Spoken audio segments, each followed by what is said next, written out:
Hello, and welcome to the Paraeducator course. This is the third and final video in the series created to cover Standard 4, addressing emotional and behavioral concerns.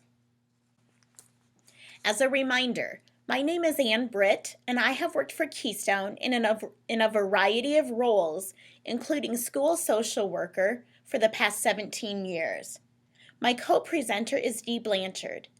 Dee is the Learning Supports Consultant for Keystone and has been employed at Keystone for the past 16 years. Standard 4 contains 7 different competencies. Each competency is addressed during the video series.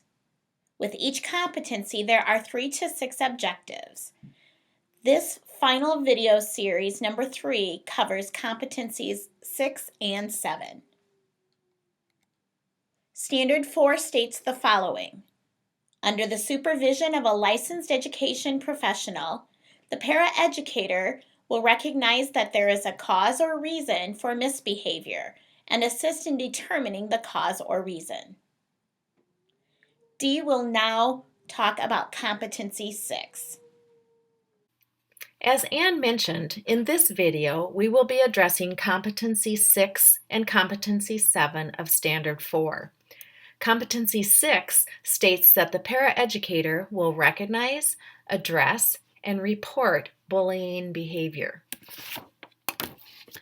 The learning objectives for this competency are to understand what bullying is and what bullying is not, identify the types of bullying, describe what to do about bullying, and learn your school system's procedures for reporting bullying.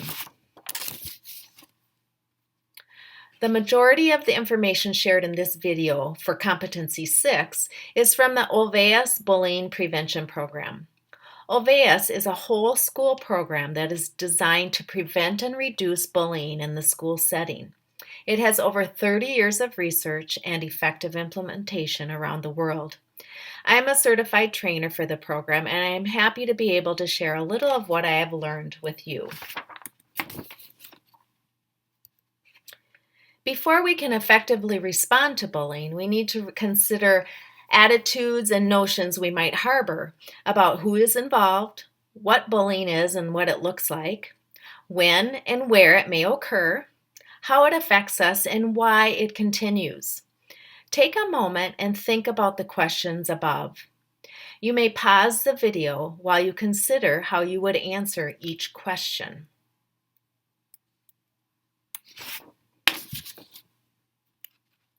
Societal attitudes and misconceptions about bullying surround us and play a role in how we view bullying and in how or even whether we respond. On the next slide, read each of the statements and decide if it is a myth or a fact. You may pause the video while you consider each statement. Children who bully are rejected by their peers and have no friends. This is a myth. Research indicates children who bully are not socially isolated. They have an easier time making friends and are less socially anxious or lonely than their peers. They are average or somewhat below average in popularity among peers, but have at least a small group of friends who support their bullying behavior. Some children who bully may even be popular among classmates who perceive them as cool and admire their power. Number 2, children who bully have low self-esteem. This is a myth. This myth has its roots in the widely accepted view that people who bully others must act that way because they think poorly of themselves. In fact, children who bully have average or above average self-esteem. They perceive themselves in a positive light, perhaps even displaying inflated self-views. Number 3, being a target of bullying builds character. This is a myth. Research findings clearly show that being bullied increases the vulnerabilities of these children, quite contrary to building character. Number 4, many children who are targets of bullying become violent as teens. This is also a myth.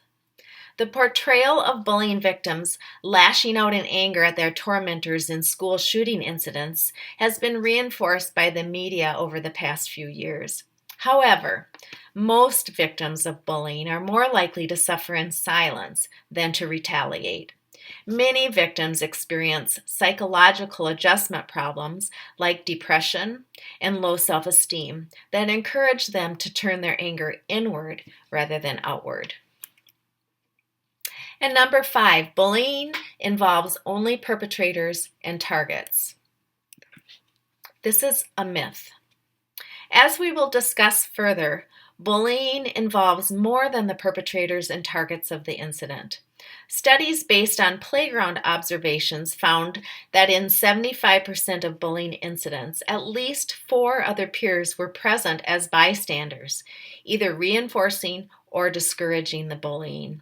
One study found that in more than 50% of observed incidents of bullying, peers reinforced the bullying by passively watching. In only about 25% of the incidents did witnesses support the target of the bullying.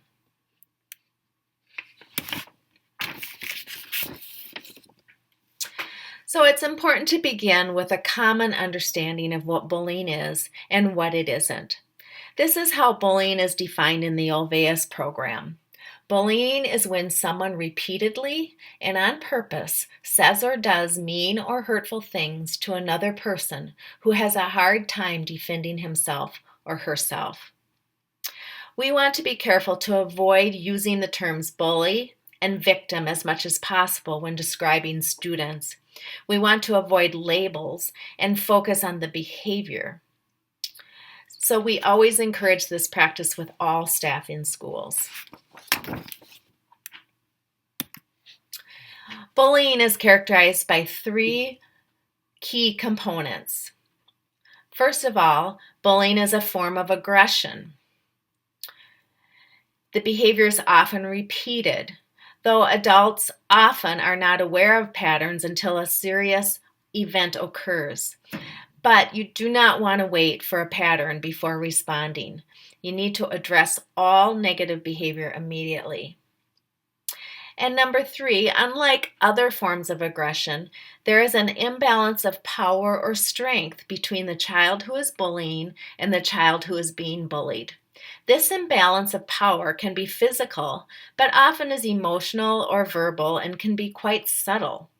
Think of some other examples of an imbalance of power. There could be power in numbers. One child may be older or more sophisticated than another, or they may have more social status or higher socioeconomic status. There are many ways that someone could exert power over another person. The result, then, is that the child who is being bullied is likely to have a difficult time defending himself or herself physically, verbally, emotionally, etc. Bullying is a form of victimization or peer abuse and shares some characteristics like being repetitive and an imbalance of power with other forms of victimization like domestic violence and child maltreatment. Remember that bullying isn't a form of conflict, which implies 2 parties who are on more or less equal footing. Responding to bullying as if it were a conflict can be damaging, as it may send inappropriate messages to the children involved or re-victimize the child who was bullied. Adults are most familiar with direct bullying and are most apt to respond to it. Examples can be physical, like hitting, or verbal, like name-calling. But bullying can be more subtle or indirect in nature. Examples include social-emotional bullying, like gossip or spreading rumors. Exclusion is also a more subtle form of bullying. Cyberbullying is a relatively new frontier for bullying and is particularly difficult for schools to discover and address. Relational bullying, which is sometimes called relational aggression or social cruelty, can be indirect or direct and can combine direct and indirect forms of bullying. For your first journal activity, match each scenario with the type of bullying behavior. Pause the video now to complete this journal activity. Behaviors like rough and tumble play and real fighting are often confused with bullying. That's a problem as we don't want to respond to all behavior in the same way. Rough and tumble play is when two or more students hit, push, chase, wrestle in a friendly, playful manner. Real fighting is usually direct in nature, either physical or verbal, and usually involves a single negative altercation.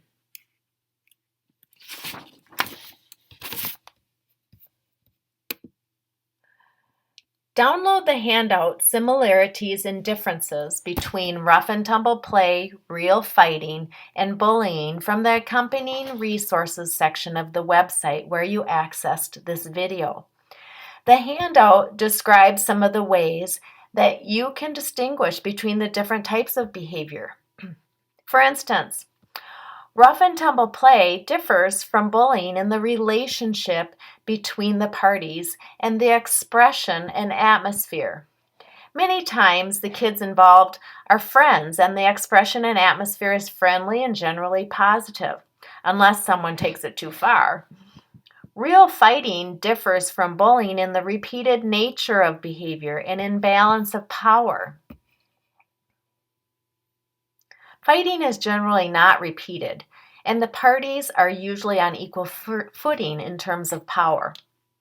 Characteristics that help us sort out physical behaviors may also help us sort out more subtle forms of bullying, such as verbal joking from bullying. For your next journal activity, read the handout that we just reviewed. Then, for each of the scenarios on the following 2 slides, decide if it is rough and tumble play, fighting, or bullying. Write your answer down and explain the reason for your choice. If you are not sure, write down what additional information you might need to know in order to clarify the situation and determine if it is a form of conflict or a bullying incident. There are scenarios listed on the next 2 slides, so you may want to pause the video between the slides.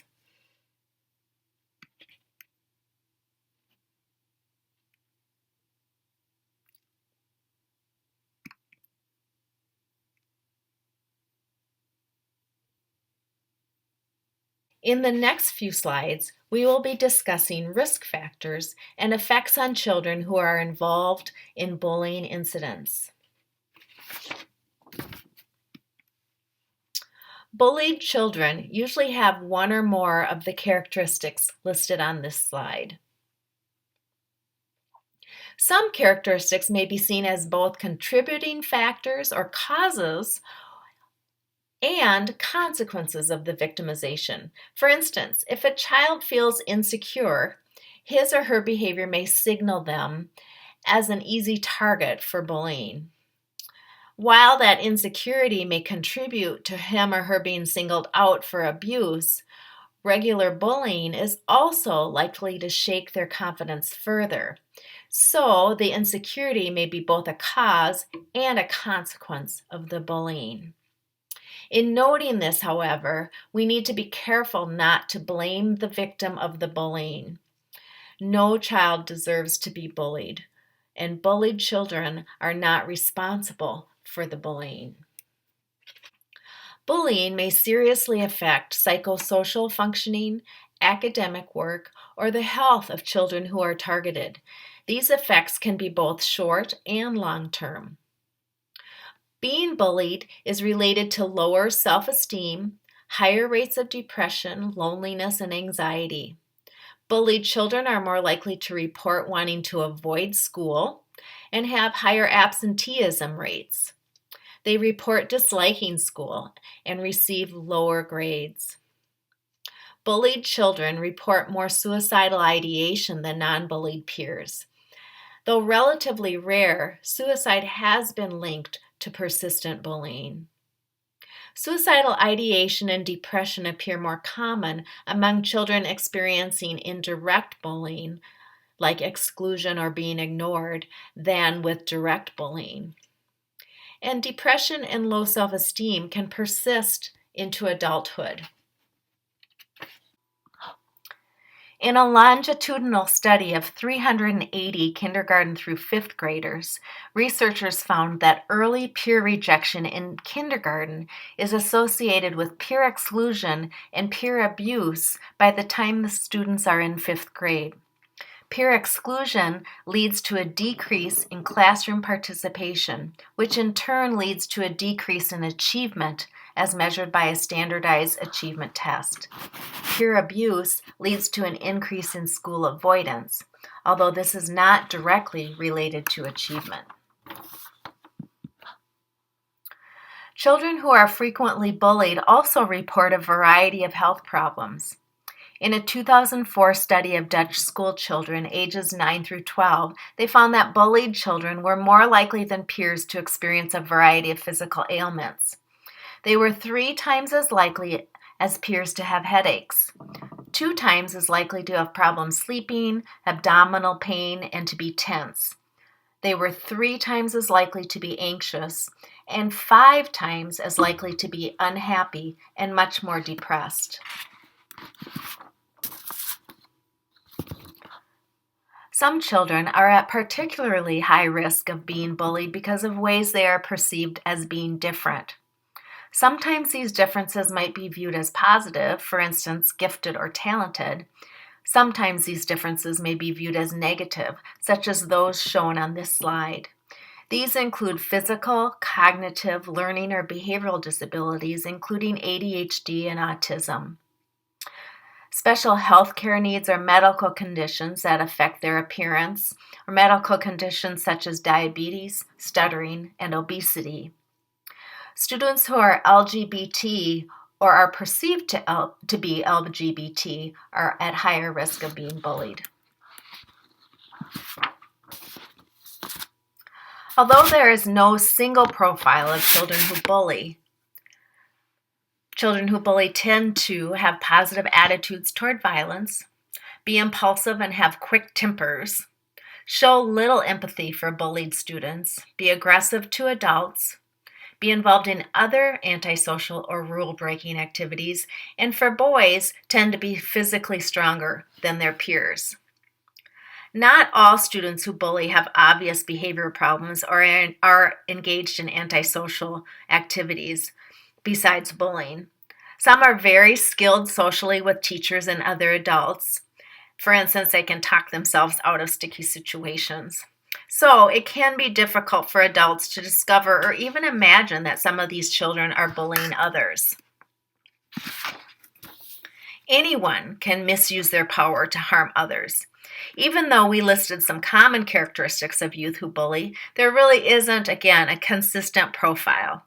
Popular and talented students, those popular with adults as well, may also bully others.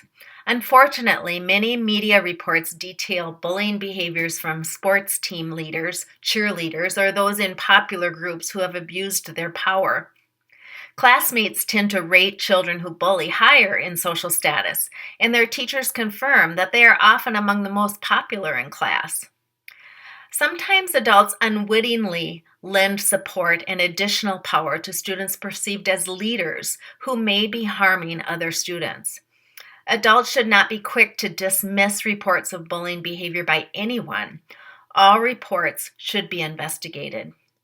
Take a minute to think about the 2 questions on this slide.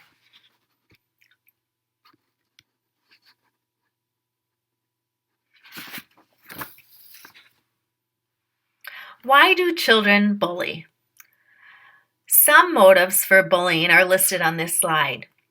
Many have a strong need for dominance and power. They like to be in control and subdue others. Some find satisfaction in causing injury and suffering. Or they may get material or psychological rewards for their behavior.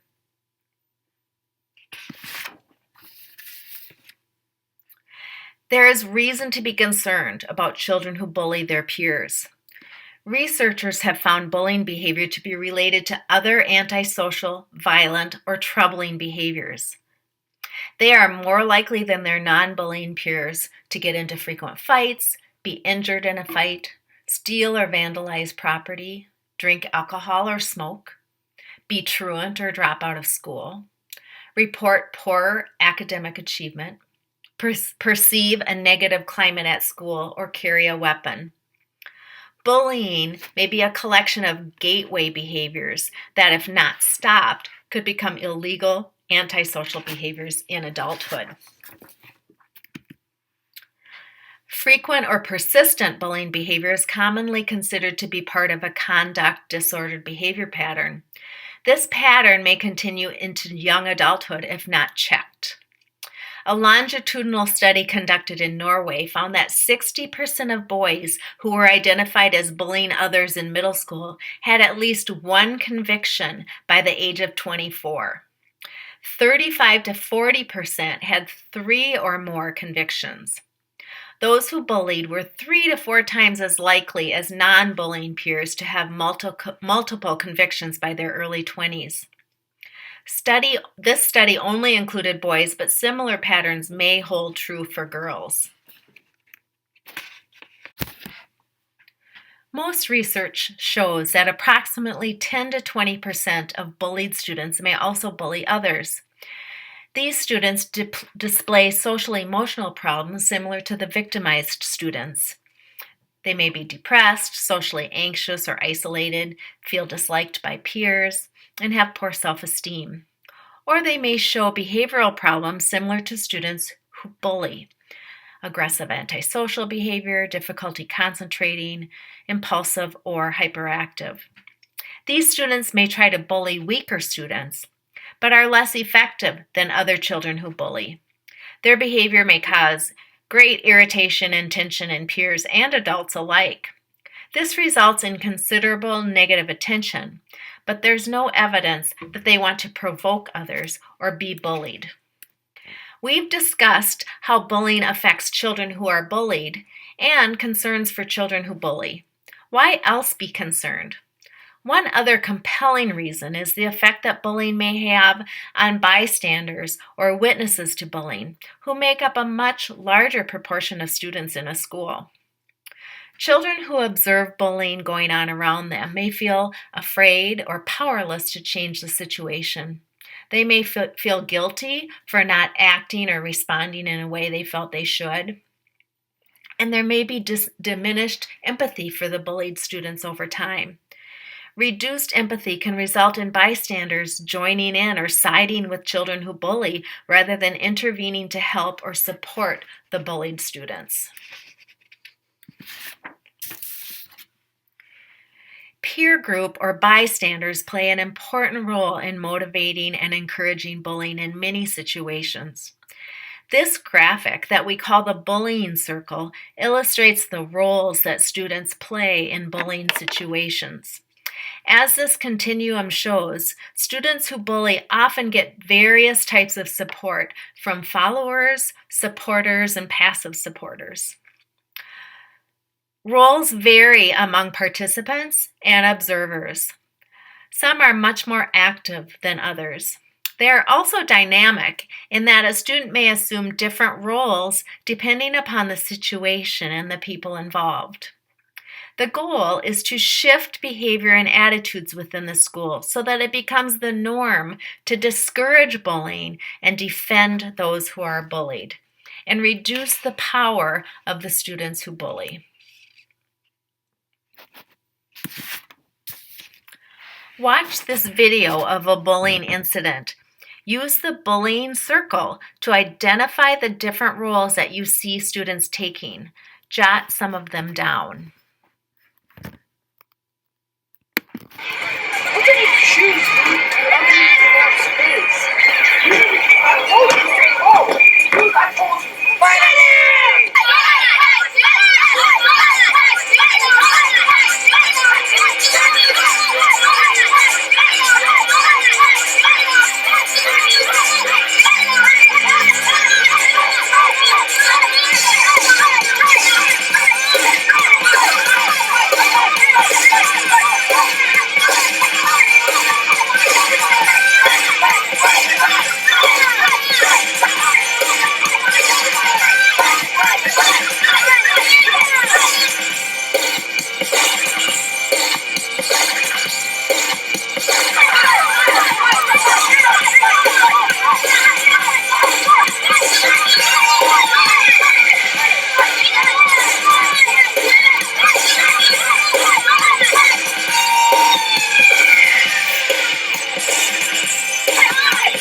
In 2007, Iowa adopted a new law that requires school districts to have anti-bullying, anti-harassment policies.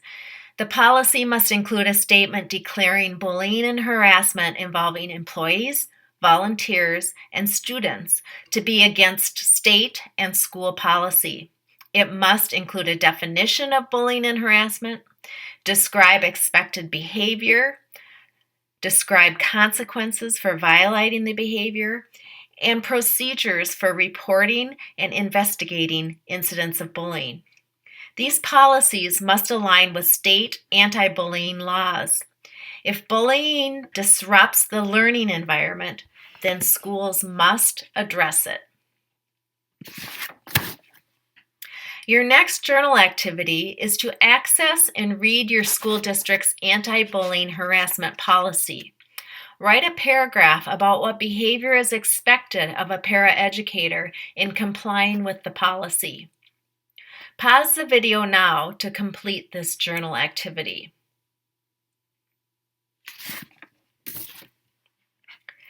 Because students who are bullied have a difficult time defending themselves, it is critical that adults intervene in bullying situations. But before we talk about how best to intervene, we need to talk about why adults don't always intervene.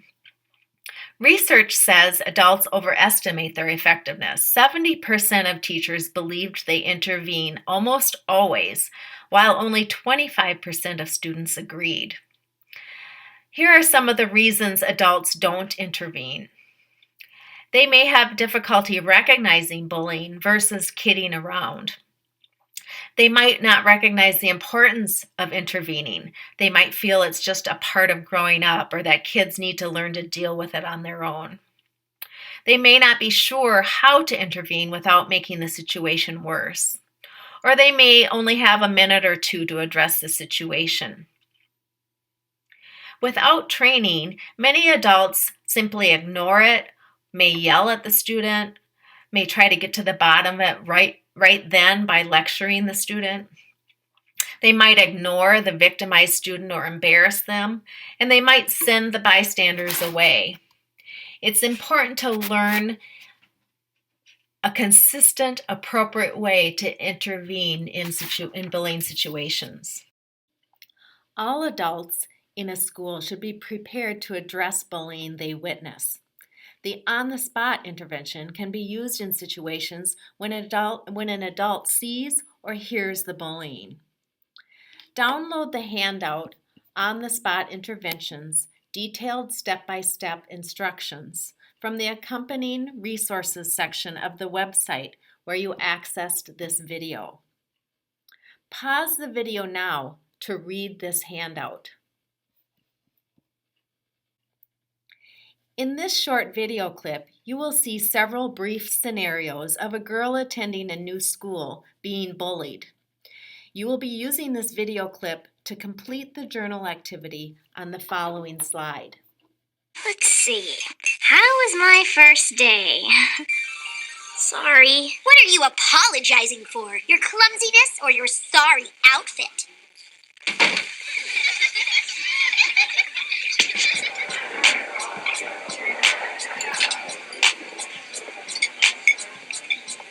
All the empty seats here are taken.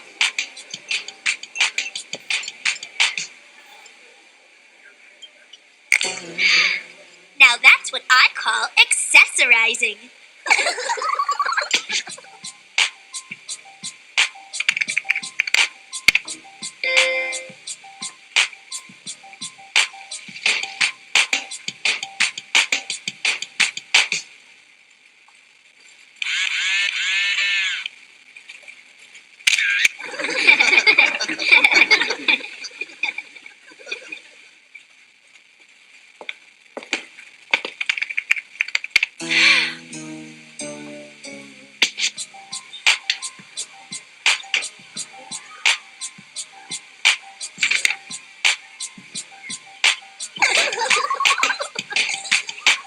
Girls, what's going on here?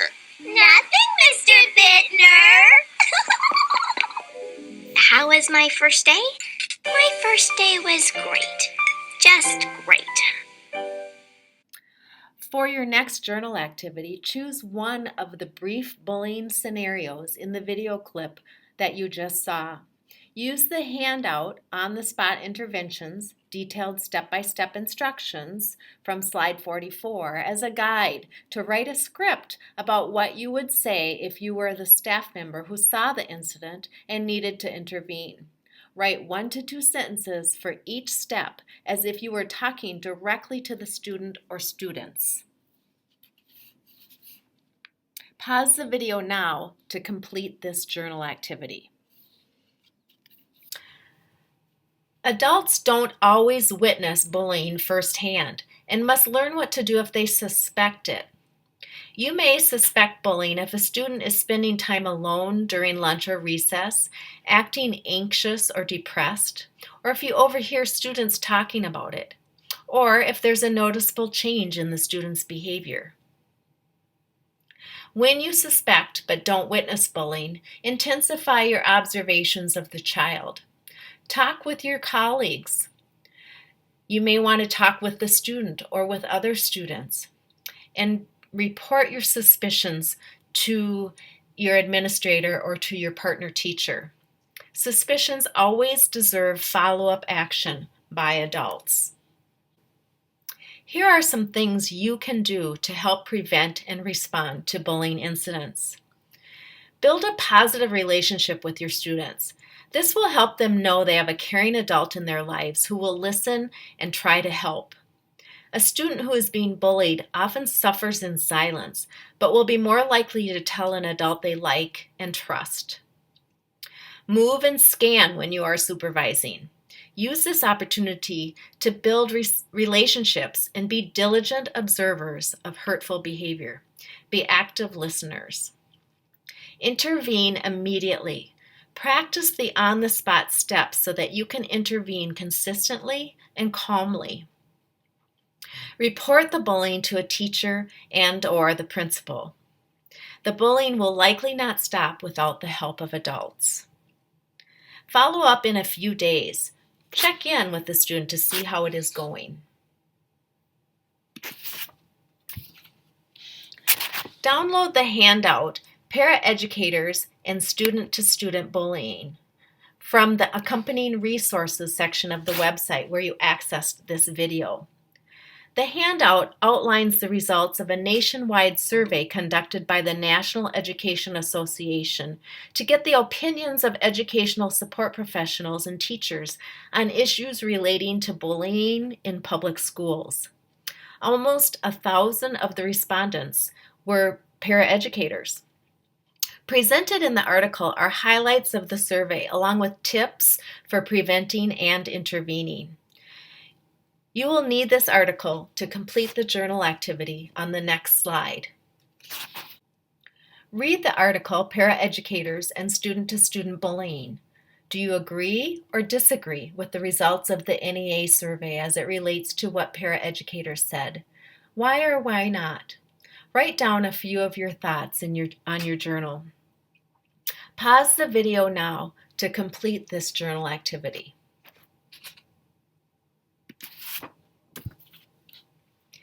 Here is a list of some excellent resources on bullying. Our own Keystone Media Collection has many resources that can be checked out with your teacher number. The websites contain some great information for educators, parents, and children. Here is a summary of the required journal activities for Competency 6. The slide numbers to refer back to for more specific directions for the activities are also listed. Thanks, Dee. Moving on to Competency 7, it states the following. Recognize and report atypical emotional behavior. There is one learning objective for Competency 7. It is learn how to identify behaviors associated with depression, mood disorders, bipolar, self-injury, and suicidal behavior. As we begin to talk about atypical or unusual emotional behavior, there are some important ideas to remember. First of all school staff, including paraprofessionals, are mandatory reporters. Mandatory reporting guidelines can also include reports of suicidal or self-harming behaviors that students may exhibit. So, if a student indicates to you that they are having thoughts of suicide or that they have done things that are harmful to themselves, you need to let someone know. If you aren't sure who to tell, I recommend talking with the guidance counselor at your school or your principal. They can point you in the right direction of who to contact. The second important idea to remember is that as a paraeducator, you are not expected to diagnose or provide counseling to students. But being aware of different mental health concerns is important so you can help them get the help they need. As a way to set the framework for the different mental health concerns, I would like to start by providing a definition of mental health. Mental health can be defined as effective functioning in daily activities, resulting in productive activities at work, at school, and in caregiving, healthy relationships, and the ability to adapt to change and cope with adversity. Good mental health is also the foundation for thinking, communication, learning, resilience, and self-esteem. And mental health is key to relationships, personal and emotional well-being, and contributing to a community or society. When a person has good mental health, their ability to cope with the stressors of daily life is intact. Those with good mental health are able to roll with the punches much easier. Mental illness can have a significant impact on a person's mental health. Let's look deeper into mental illness in general before we look at specific mental illnesses.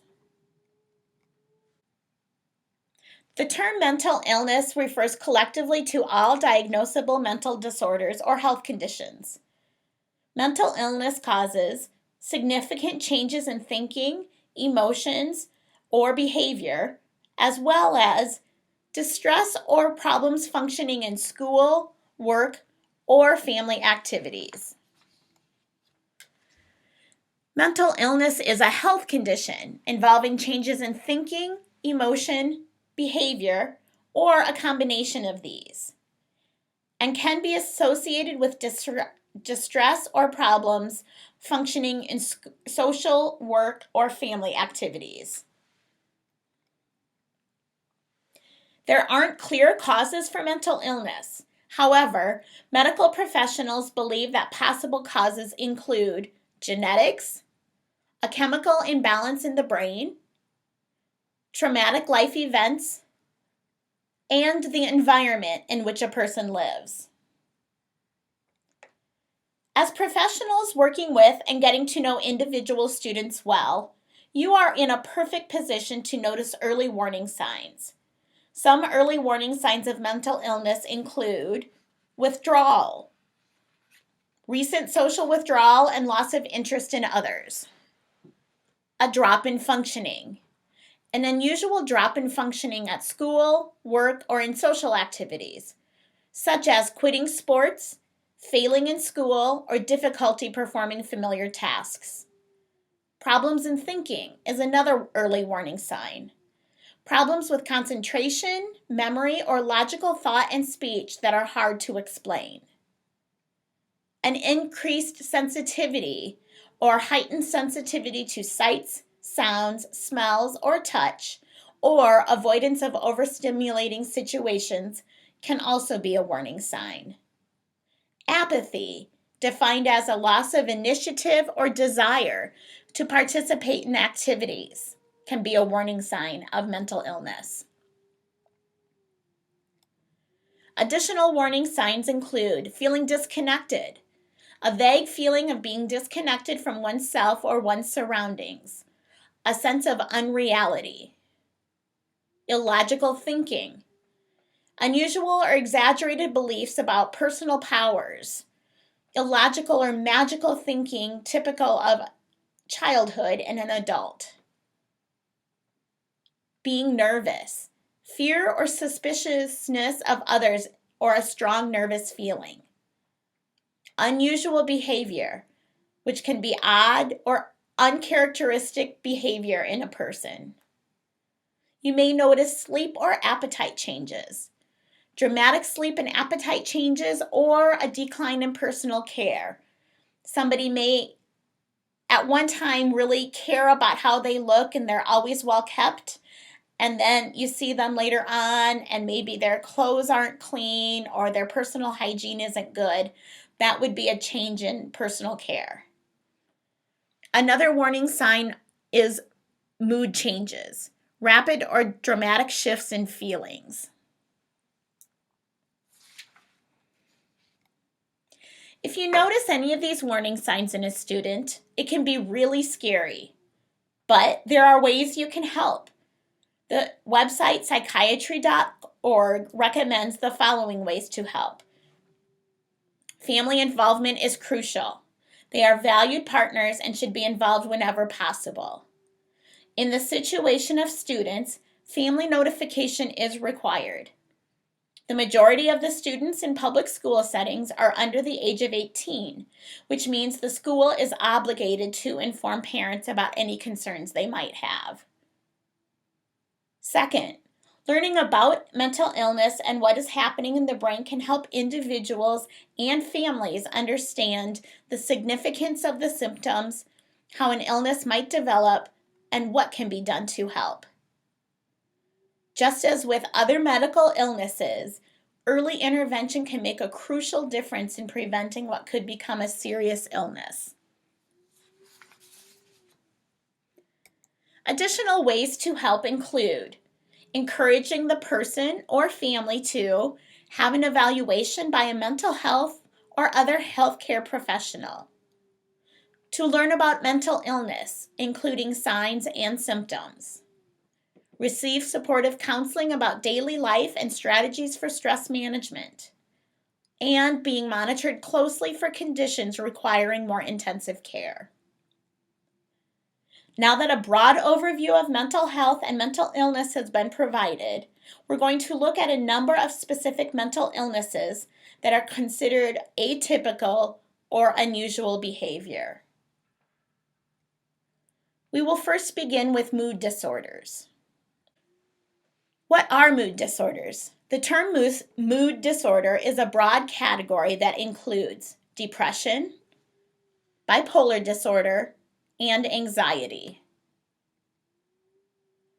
We're going to start looking at mood disorders by talking about depression in children and adolescents. Depression, also known as major depressive disorder, is a common and serious medical illness that negatively affects how you feel, the way you think, and how you act. Depression causes feelings of sadness and or a loss of interest in activities once enjoyed by a person. And depression can lead to a variety of emotional and physical problems and can decrease a person's ability to function at work and home. Adolescent depression sometimes looks a little different. Adolescent depression is not medically different from adult depression. However, symptoms in teens may manifest in different ways than they do in adults, usually because of the different social and developmental challenges that are facing teens. Symptoms of adolescent depression include appearing sad, irritable, or tearful. May include changes in appetite or weight.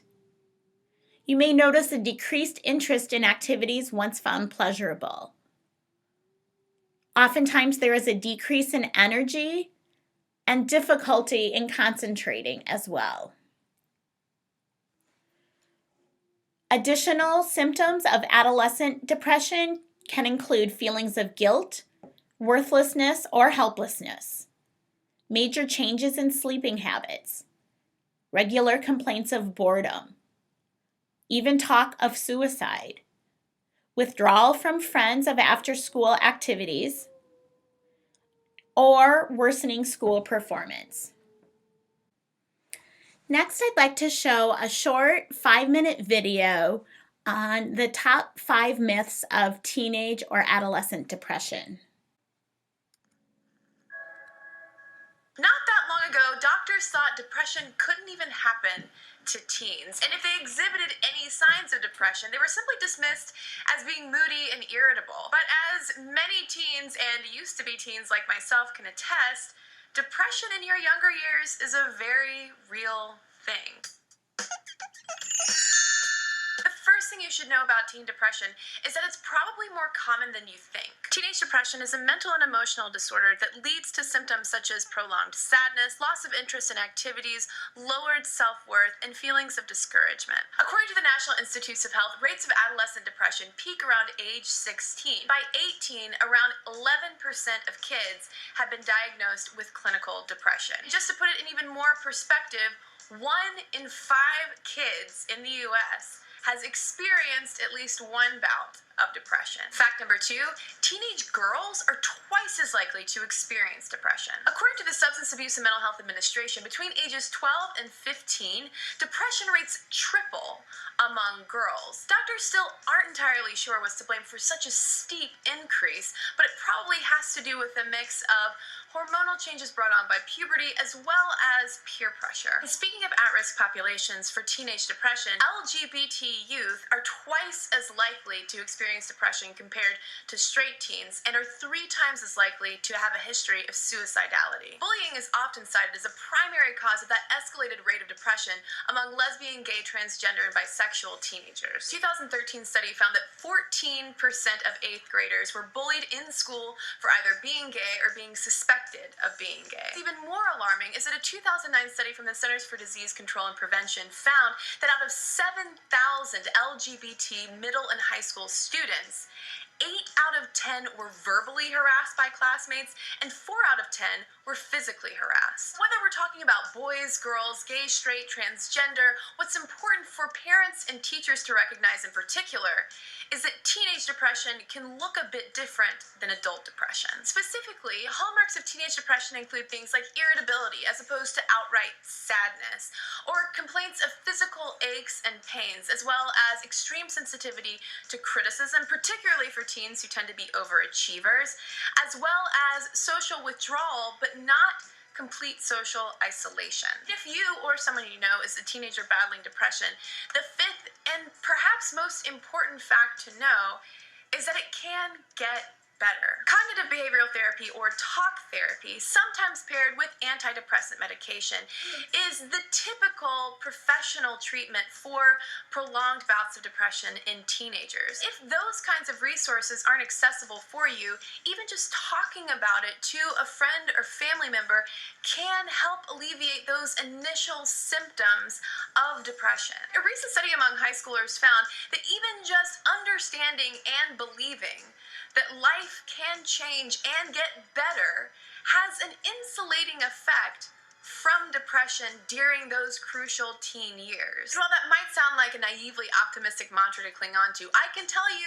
from personal experience, from being a used-to-be depressed teenager, that yes, life can change and for the better. And also, all of that cheesy stuff about exercising and treating your body right and eating well and feeding your creativity and talking to people about what's going on inside of your head, yeah, all of that stuff makes a huge difference too, and that kind of stuff, I've only figured that out in the past few years. As far as that talking to people goes, if you need an ear, I'm here.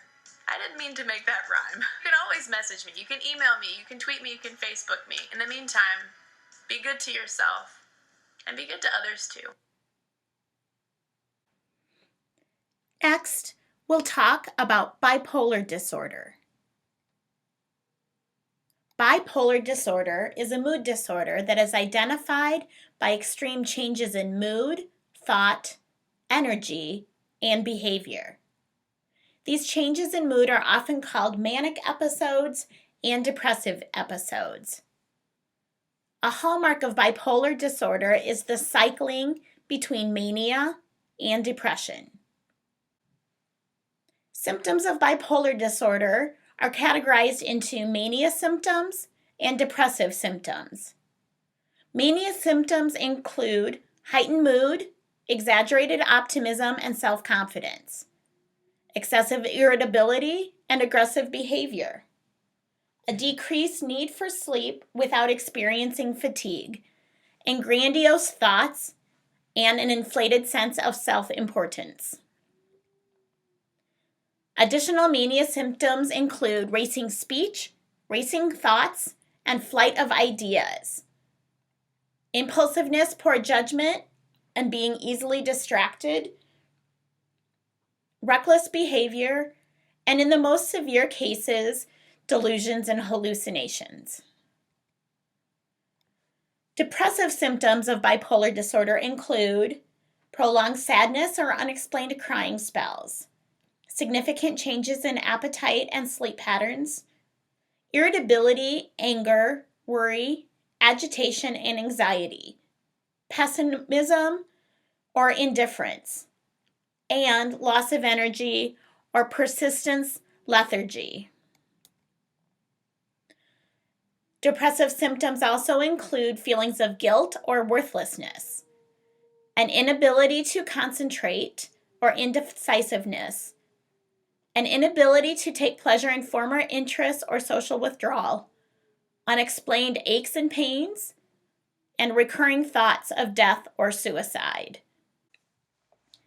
The last two mental health concerns that we will discuss are self-injury and suicidal behavior. Both self-injurious behavior and suicidal behavior can be very frightening and scary to the people around the person who is either engaging in self-harm or talking about suicide. Of most importance is if you have concerns about either self-injury or suicidal behavior, is to make sure you share that information with school personnel so that you can come up with a plan to talk with the student and their family about the concerning behavior and to get them the help that they need. Self-injury is the act of someone intentionally and repeatedly harming himself or herself. It can also be referred to as cutting, self-harm, or self-mutilation.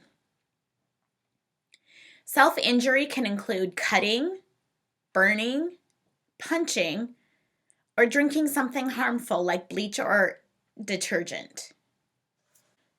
Some symptoms or warning signs of self-injury include unexplained frequent injury, including cuts and burns, wearing long pants and sleeves in warm weather.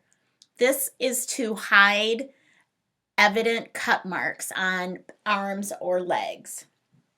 Low self-esteem, difficulty handling feelings. Another warning sign can be relationship problems and poor functioning at work, school, or home. Self-injury is a little different than what the disorders we've discussed previously. It's not considered a mental illness in and of itself. Rather, it's more of a symptom of a variety of mental illnesses, including some that we've discussed earlier: bipolar disorder, depression, anxiety disorders, personality disorders, or schizophrenia. The last mental health concern that we will discuss in this video series is suicidal behavior. Suicide can be defined as the act of a person taking their own life. There are many different warning signs for suicide. One may be if a person or a student actually is talking about wanting to die or kill themselves. They may also look for a way to kill themselves, such as searching online or buying a gun. They may talk about feeling hopeless or having no reason to live. They may also talk about feeling trapped or in unbearable pain. They may feel as though they're a burden to others, and there may also be an increase in alcohol or drug use. Additional suicidal warning signs are a person acting anxious or agitated, behaving recklessly. They may be sleeping too little or too much. They may withdraw or feel isolated. They also may show rage or talk about seeking revenge, as well as displaying extreme mood swings. Anytime you have a concern that a student may be considering or contemplating suicide, it is important to share that information with other school personnel and the parents of the student. Thankfully, there are many resources available to families and students who may be considering suicide. There's a National Suicide Prevention Lifeline.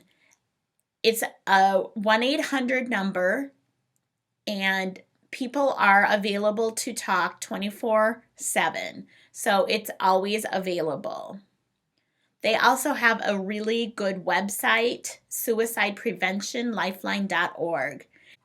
Many of the resources and information that were shared in this video are from the suicidepreventionlifeline.org website.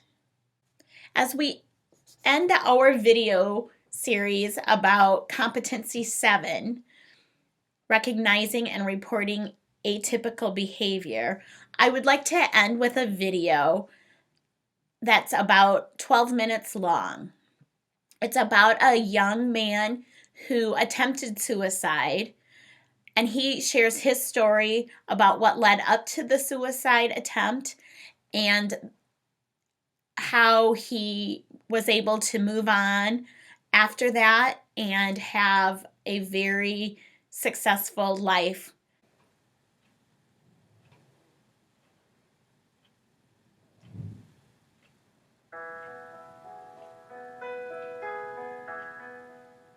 When I was 16, I was a sophomore in high school. That was the year that I was diagnosed with depression, which was a little strange to me. We look back on Jordan being diagnosed with depression, we would have never thought that.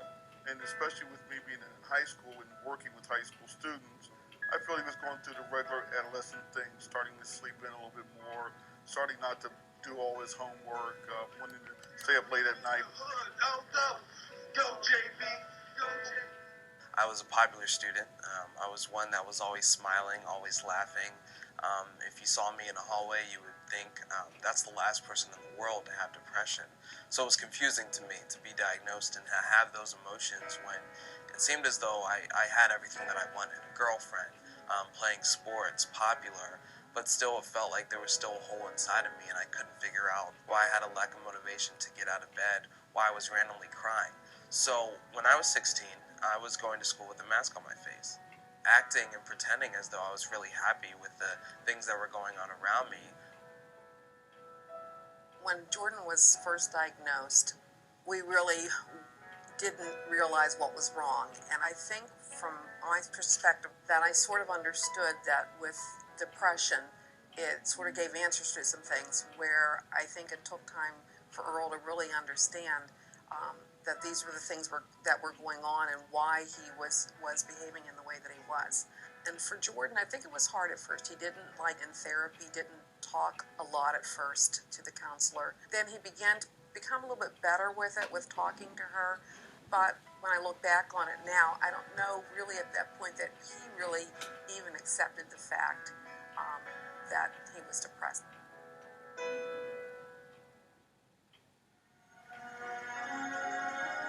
So the way I handled it was that I saw the therapist twice a week. I wasn't very talkative. I was probably 80% honest. The one thing that I definitely wasn't honest about was drinking, as well as taking my medicine. Even though my therapist reminded me 1,000 times that whatever is said in this room stays in this room, I figured I definitely shouldn't tell her that I was drinking and coping with things in a negative way. And when it came to my medicine, I made a mistake that a lot of young adults and teenagers make, is that they take the medicine for a couple weeks, even maybe a month, and they start to feel great. And they figured, well, I'm cured, I'm good to go, and they don't deal with it again, and they stop taking their medicine. With my suicide attempt, there were so many things that were built up and were the foundation of these thoughts of not wanting to be here, to not wanting to be on this earth, wanting to try and take my own life. And I think one of the biggest things was the pressure of being a junior and senior in high school. Is you start to realize that this is when you have to start taking life seriously. Because I wasn't taking my depression very seriously, so when I only had a C in a class, that's when I started to break down. That's when I started to shut down, and I felt like a failure. And the failure was one of the main reasons why I wanted to try and take my own life, because I figure if I'm not successful, if I'm not as good as my parents think I should be, if I disappoint my parents or make them upset, what is the point on being on this earth? There were also social issues. I'm an African American in a predominantly white school. I felt a lot of pressure when I'm the only black student in my classroom, and I felt like there was pressure on me to always have A's, to always try and fit in, when at the end of the day, it didn't matter if I was class president, if I was on the sports teams, if I was popular, I still felt like I really didn't fit in. And the other thing was getting caught drinking by my parents. When I got caught drinking, I felt like the failure of the family, simply because no one in my immediate family drinks. And so because of that, I felt like the black sheep. I felt like the scapegoat.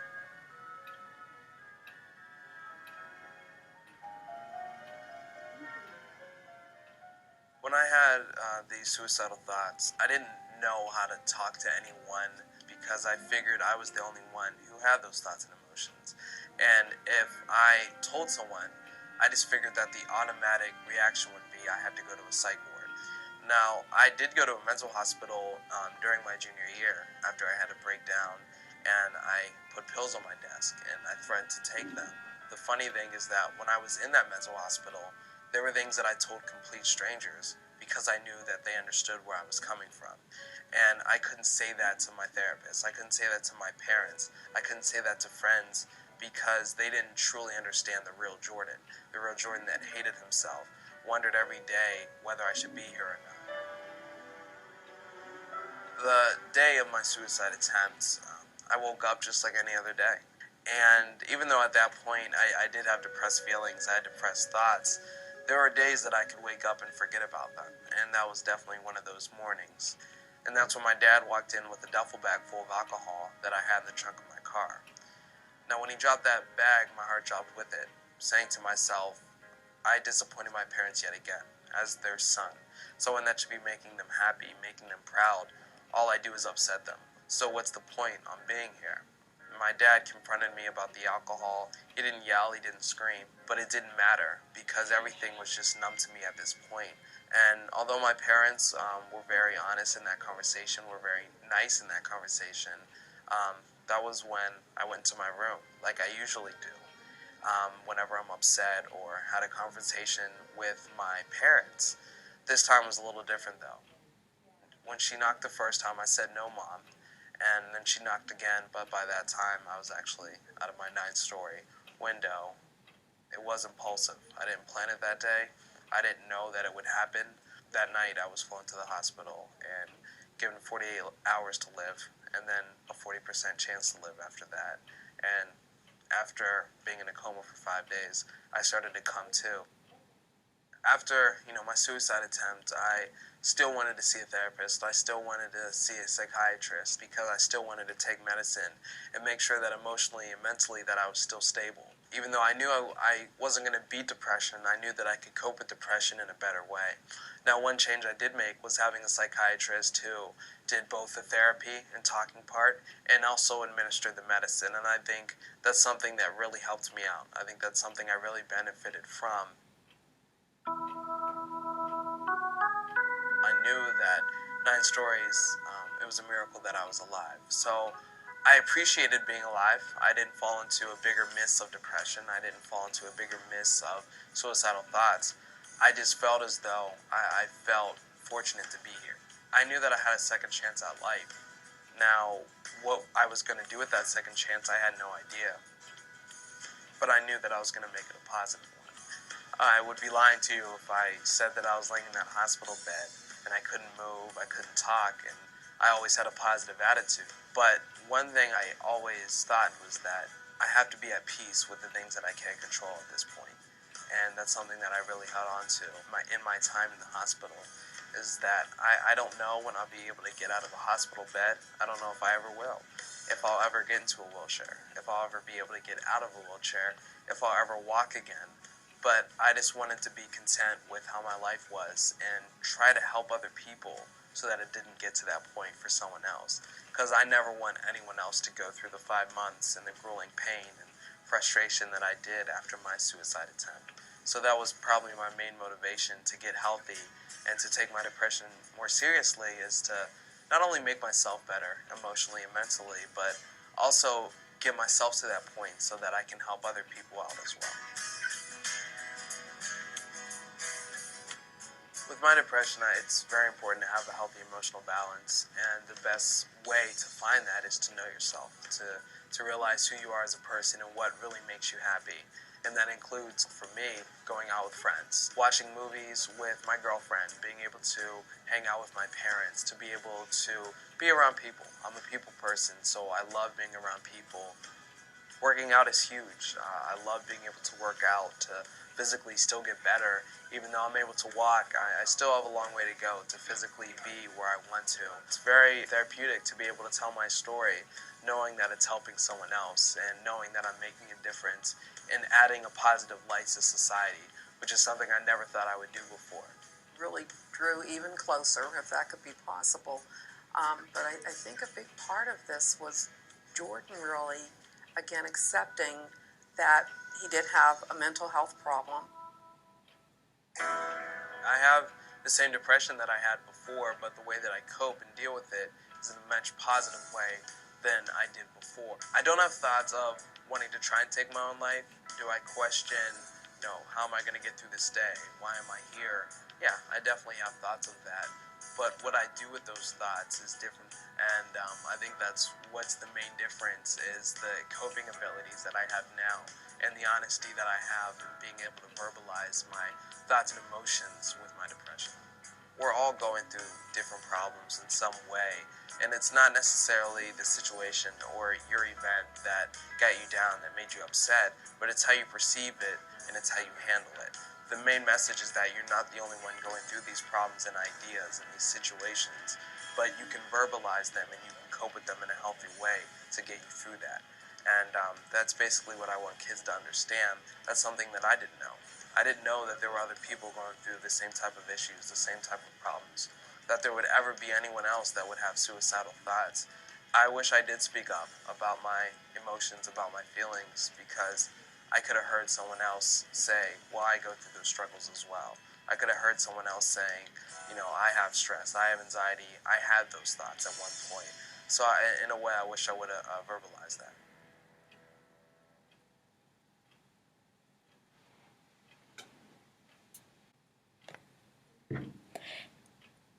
That wraps up the content for Competency 7. For Competency 7, there is one journal activity for you to complete.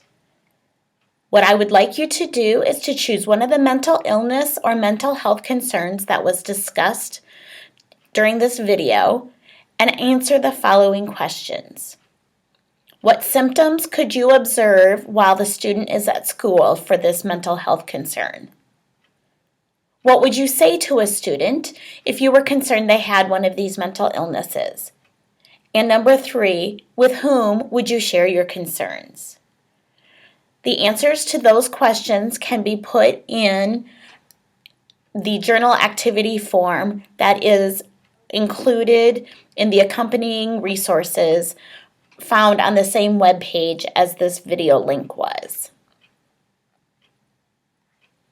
There are many resources available for all the different mental illness and mental health concerns that we discussed today, as well as others.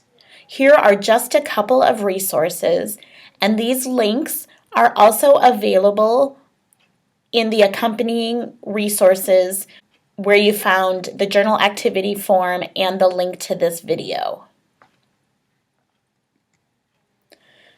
For any questions regarding the content of this video, please contact myself or Dee Blanchard with the contact information listed here. If you have any questions regarding the course or recertification questions, please contact Sarah Schiller or Glenda Succo. Their contact information is listed here as well. Thank you. We look forward to seeing you in April at the live Zoom.